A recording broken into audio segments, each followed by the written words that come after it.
अॼु असीं unit number 8 में अहाते जे बारे में पढ़ंदासीं। अहातो कंहिं बि शक्ल जे सभिनी पासनि जी कुल डेघ माप खे शक्ल जो अहातो सॾिजे थो।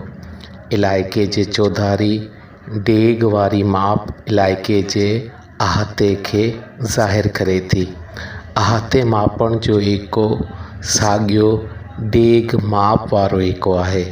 मिसाल नंबर 1 में असीं हिकु मुस्ततील शक्ल जो अहातो मालूम कंदासीं।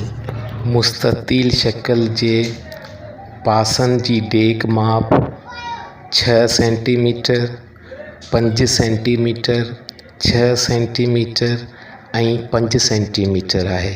मिलियल शक्ल जो अहातो मालूम करण जे लाइ असीं सभिनी पासनि जी डेघ माप खे पाण में जोड़ कंदासीं।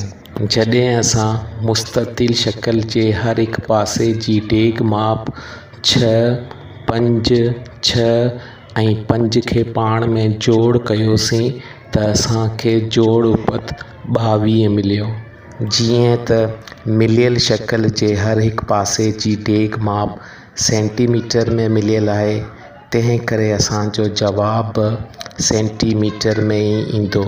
यानी मिलियल मुस्ततील शक्ल जो अहातो 22 सेंटीमीटर आहे। मिसाल नंबर 2 में असीं हिकु टुकंडे जो अहातो मालूम कंदासीं।